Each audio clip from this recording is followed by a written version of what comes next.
And a very happy Wednesday afternoon to everyone here. This is Steve with On the Ring Apron.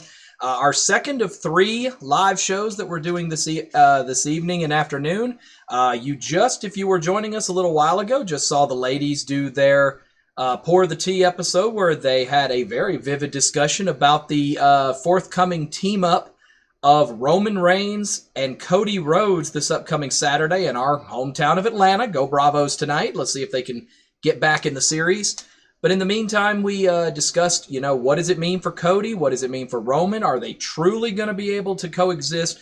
And what does it mean for both of them going forward? So now we've got plenty of ammunition in terms of that. So now we return back to what we're calling the Small Southern Dome, a.k.a. my home office, to basically go into our next show, the second of 3 tonight, the third one being Top Rope Spoilers later this evening, where we're going to actually go back to discuss Bad Blood and talk about the forthcoming 5 matches that are currently scheduled on this weekend's PLE, as well as provide our predictions. But as you can see over here in the corner, we do have a number of hashtags that we have available. You'll also notice down here in this corner, there we go, now I got it right. We're closing in on 4,000 followers here on TikTok. And it's been a hard push as we try to get that. We're closing in on 5,000 on our YouTube, so we continue to steadily rise as we go along, and we definitely are appreciative of all of the support that we're getting. But, take this, retweet it back out, push it back out, anything you can do to be able to help get things, because we have a ton of fun things that we talk about, giveaways, we talk title belts, we talk, all kinds of new things, so we definitely want every opportunity we can to be able to present ourselves in the best light and also discuss some WWE along the way. If you're joining me live here, I see a couple of people have joined us already. First of all, welcome.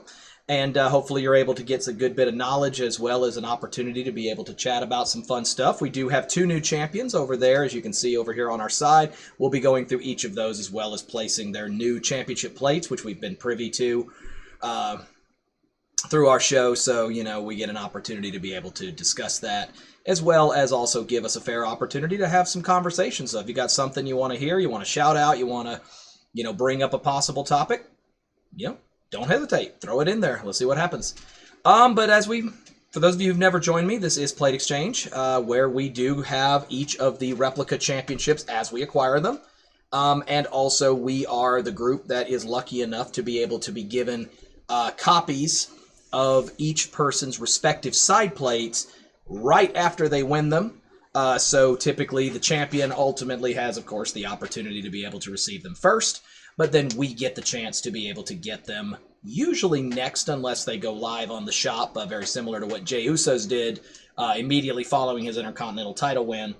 So we do have both championship plates available. The new NXT champion from last night's successful CW premiere is Trick Williams, winning the NXT championship for the second time. It is a new championship belt, which of course just became available, but is not expected to start being delivered to anybody until like February of next year. Of course, I'm going to do everything I can to try to get my hands on it a little early, but in case I can't, it is what it is. And then we, of course, also have the big win from last week, and that is the new Intercontinental Champion in the form of main event Jey Uso, winning his first singles championship after 14 years plus on the main roster. Many dozens of tag team championships by the Usos together. One title reign with the current WWE champion Cody Rhodes, but his first singles championship, making him currently the only member of the Bloodline, past or present, who currently holds gold. So a big win for him. And to top it all off, he also debuted a new championship, granted just a minor alteration to the current one. The globe portions in the center now having a blue background to it to give it the mystique of the old white version of the Intercontinental Championship belt, while also continuing to keep its current look and appeal. So I guess the powers that be, H or whomever, decided that it would be the best of both worlds and decided that that was going to be the way that they were going to go, but Jey officially its first holder. But let's go ahead and get into it. First of all, I'd like to shout out our sponsor for all 3 of our episodes today. It is the same group that is sponsoring Bad Blood this weekend here in Atlanta. That is Wendy's. Morgan & Morgan are also sponsors as well, but only Wendy's is sponsoring us today. So, you know, spicy nugs and wraps and salads and all kinds of other things that are there. Arguably the best fries in the game. You know, they've always treated us well, and we appreciate you guys sending a little coin this way. And as always, hey, Wendy's, give us free stuff. But we always are appreciative of everybody who helps to keep our lights on, in this case, quite literally. But let's move into our first of 2 championships. Normally we can have as many as 8 or 9 on here, but we do have the Intercontinental title that is up here in our possession. Again, I still have the old version because the new one has just become available on the site with the previous Bron Breakker plates. We will be switching those for Jey Uso's plates here in a little bit, but that is our, no pun intended, but main event of this particular show. But let's start with the championship that changed hands last night, and that is the NXT Championship, which of course also got a rebranding as well. We do have the what is now considered the old version of it on our particular shelves, with the all ego Ethan Page plates currently donning our particular title belt at this time. And ironically, we will be switching them in a reversal from the plates that previously donned this championship prior to Ethan Page winning it a few months ago, and that is the new champion, Trick Williams.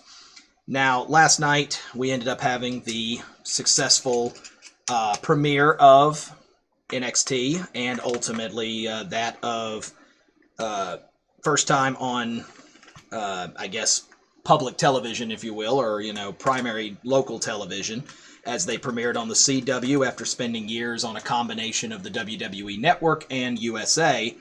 And I would like to, first of all, send out my, you know, satisfaction and my good graces on how well I think the premiere went. I think it was a very good showing of exactly the type of talent that NXT currently has to offer, because that really is kind of the idea of what they're trying to run with here. Is while, yes, it might be lesser known talent and maybe more of a developmental side of the WWE hierarchy, at the same time, they also want to give off the impression that these are people who are capable of being able to compete against and with some of the best. So that's why you see main roster stars such as CM Punk, Bianca Belair, Jade Cargill, just to name a few, returning back last night and even setting themselves up for some matches this upcoming week.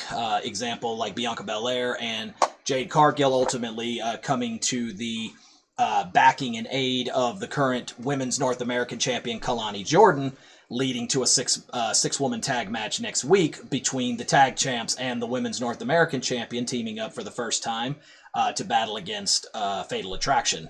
So, you know, you ultimately look at everything that, you know, transpired. CM Punk, of course, you know, having the advantage of being in his hometown, you know, certainly goes to, you know, the Chicago crowd. They'll do the same thing next week in St. Louis to promote the second episode.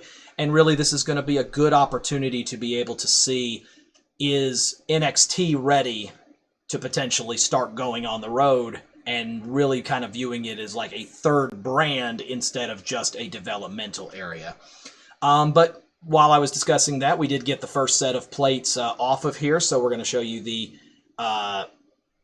Ethan Page All Ego plates one last time. You know, this is what donned our championship beforehand. They will return back to their box.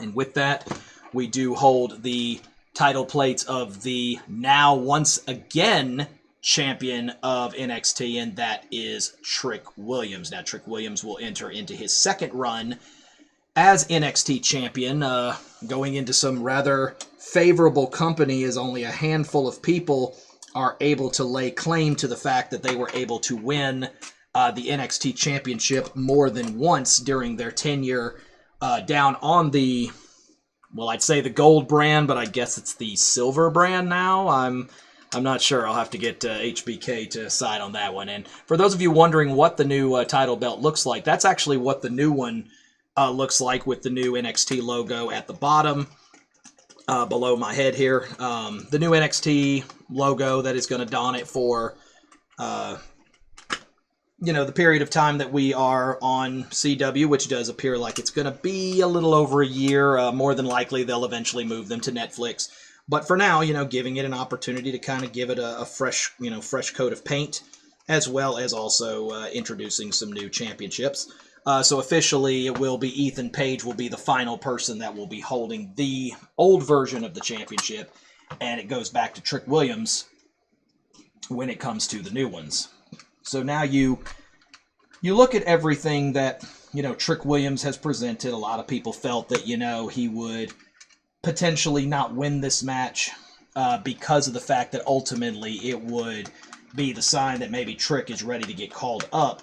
But the fact is they've trusted him with a second championship run, and hopefully it is one that is just as effective as the first one. It's also interesting because of the fact that Trick Williams, remember, was not involved in the pinfall that ultimately lost him the championship in the first place. Ethan Page ultimately ended up pinning Shawn Spears as part of the title change and the Fatal 4-Way that also involved Javon Evans to ultimately result in the title push. So Trick essentially winning back a championship he never lost, while also at the same time also now getting an opportunity to have a chance to be once again the face of NXT, very similar to what his former friend, colleague, turned frenemy, whatever you want to call it, Carmelo Hayes was when he was here in NXT as well. But he wins the championship in the main event over Ethan Page, which does result in a title change. Of course, as we said, we are well aware of the fact that there is a new champion, and these plates are a little dusty, so we are going to handle that while I'm standing here. But ultimately, we want to see, these new championship belts inevitably adorn them, and, we do unboxing things and whatnot, so ultimately if and when they do end up coming in, we will be sure to do that. But there you see the official plate exchange complete on our most updated version of the NXT Championship, with the Trick Williams plates adorning it for the time being. We will switch them, of course, for the new one after we unbox it once we do have it. But let's go ahead and set that aside. For those of you who do follow us on the rest of our social medias, you do see those down in the bottom corner. That would be, down here. We're on X, we're on TikTok, of course, because you're watching me right now.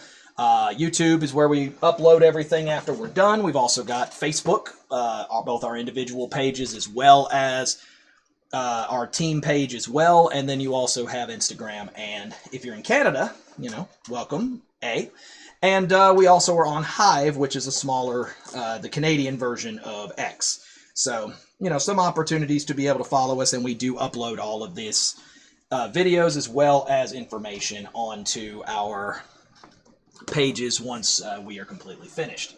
But let's move on to our other championship belt that did change hands, and this one was done 2 weeks ago on Monday Night Raw, and one that they have teased us for nearly, well over a year at this point, and that is main event Jey Uso finally getting singles gold on what was ultimately his 7th attempt to try to win the Intercontinental Championship or a singles championship of some kind. But he is successful in being able to do so, and ultimately adorns the new Intercontinental Championship. The updated version you do see here below me does have the oceans of the globes on each respective side currently colored in blue, as well as a slightly darker tint from its from its older version. The older version still had it colored in with the standard black, no coloring at all. So it's a very slight makeover to what was previously had when Gunther was holding the championship, as well as a handful of others before him. Ultimately, though, a new coat of paint slightly for the Intercontinental Championship now that it's being held by main event Jey Uso. And we do, of course, have his plates as well. So we will be saying goodbye to the former champions, and that is Bron Breakker. Let me get you guys a decent look at those. you know, and we've seen Breaker's plates on a number of things. He's won the NXT Championship twice, and ultimately ended up being successful in. I went hooked in for a while. Ultimately ended up winning the NXT tag titles earlier this year with Baron Corbin, and of course has also been the Intercontinental Champion himself before falling to Jey Uso here in this match.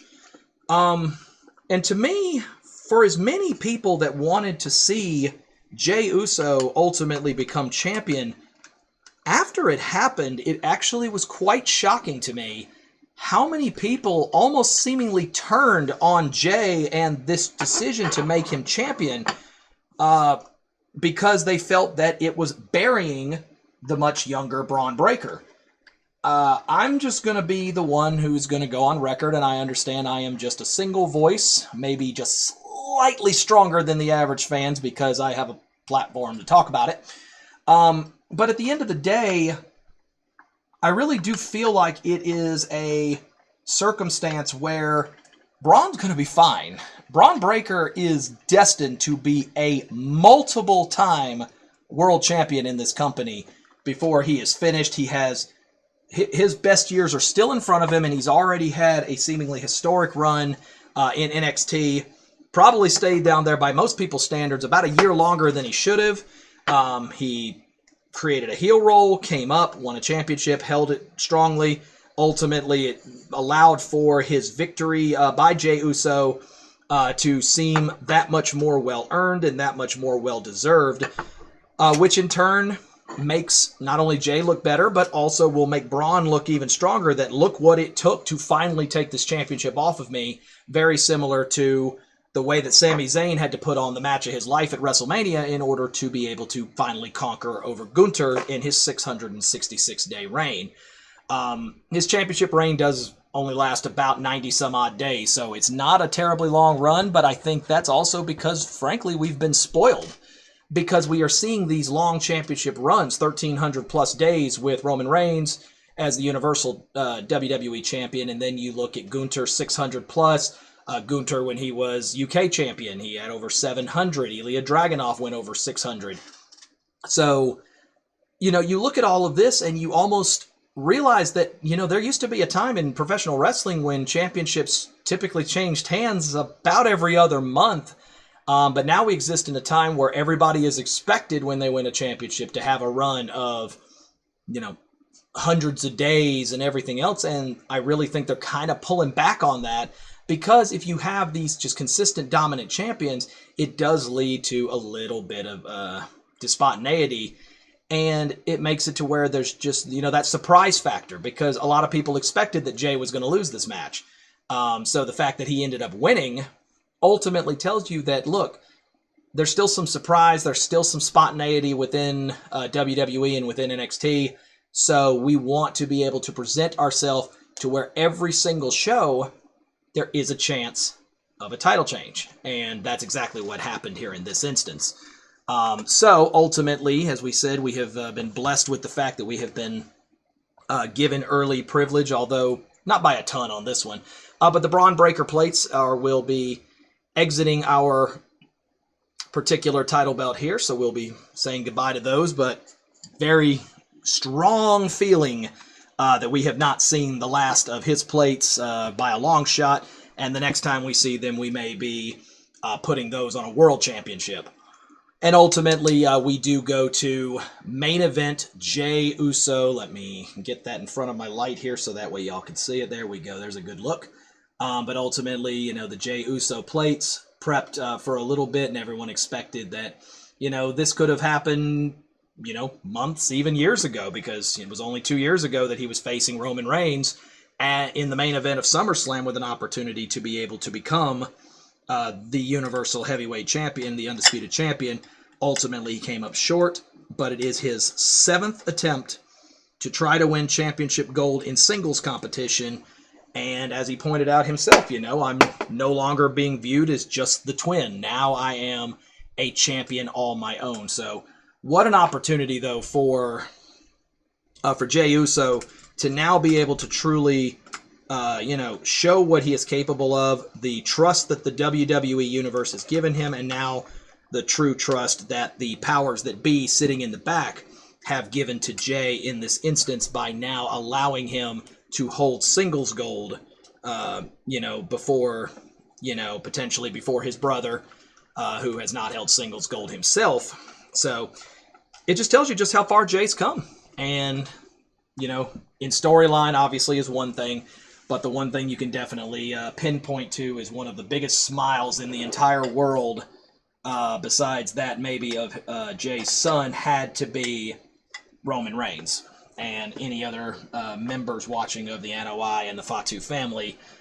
Because you have to think that, and I can't personally relate to this. I'd be curious to see if we have any followers who could present some light to this.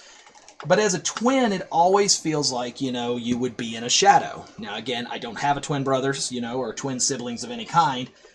So, it's hard for me to be able to have any relation to this. So, to become a singles champion when you literally have another version of yourself within the company that you have won multiple golds with has to make it seem even that much more unique for someone like Jey to ultimately get to the promised land in terms of a singles championship, and one of significance too.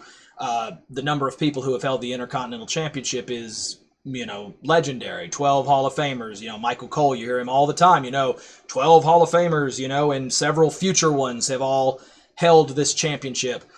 And now Jey Uso gets an opportunity to join this elite group. And you also wonder how it will evolve him as a competitor, because it's very different to be called the main event without gold, but now you are called the main event with gold, and now all of a sudden the bullseye's on your back, and you can already see very quickly that he wants to be a fighting champion, but also at the same time he's going to have no shortage of competitors, especially when you're looking at someone like Gunther holding the World Championship on Monday Night Raw right now. So I do feel like Jey is going to be viewed by most people as the easier target. And so he's going to get plenty of competition, including his first title defense coming up this next week on Monday Night Raw, when he will defend against Xavier Woods of the New Day. Originally, he wanted Kofi Kingston. Originally was given the first opportunity, but ultimately he decided to pass up the opportunity, being Kofi that is, to give it to his New Day brethren, Xavier, who has been struggling a bit as of late. And so there's no doubt that that's going to continue to kind of turn this storyline as well. But, at the end of the day, you saw the videos, you saw the things, you saw Wheezy, you saw ourselves, you saw a number of people in the highlight reel in terms of Monday Night Raw, and saw just exactly what this type of title win meant. And the work that Jey has put in to come out of the shadow, not just of his twin brother, but also of all the Bloodline members, Roman Reigns included, to become the Intercontinental Champion. And you could tell it meant the world. And then to top it all off, to get to have the moment coming out to the ring where the last person you saw before the WWE Universe got to see you was his son. And of course, there's an infamous viral photo of the two of them when his son was much younger, after they unified the tag team title several years ago. But now his son, much older, but still as much in awe of his father as he was. And that's got to be a proud moment from one father to another. Jey, this is a great moment. So with that, our plate exchange is officially complete, and we do have the new Jey Uso plates on our respective championship. Let me try to get around here the other side. When you have a camera that flips, it tends to throw things off a little bit, and this belt's a little bigger than the others. But as I said, if you want to see the plates on them, we do post all of these on our social media pages immediately following our shows here. So definitely a good opportunity to be able to see our new title plates, as well as also, give your satisfaction to our new champions. But with that, we do go ahead and bring it into this. We only had 2 today, but it also allowed us to be able to have a little more conversation. For those of you who did join us in the chat, we do appreciate it, and always are appreciative of everything that we get from our followers, our viewers, our OTRA universe, if you will. We've still got one more show to go tonight.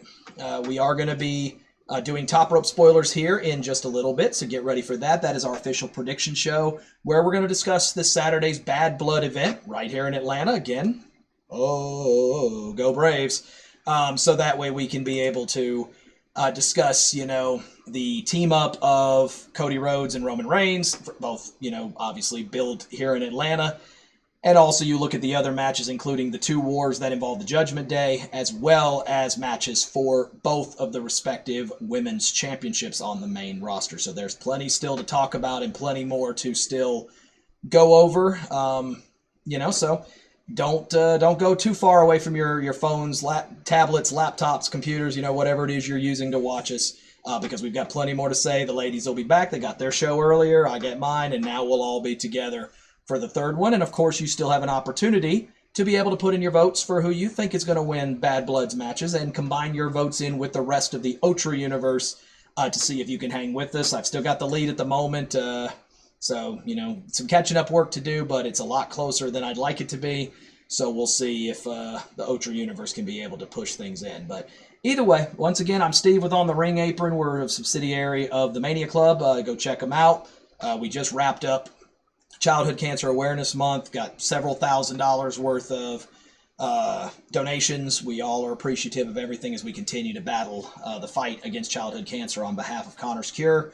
And see you guys here in a little bit as we get ready for Top Rope spoilers. Unless, of course, you're watching this on YouTube, in which case just, click the other link and, go watch it there.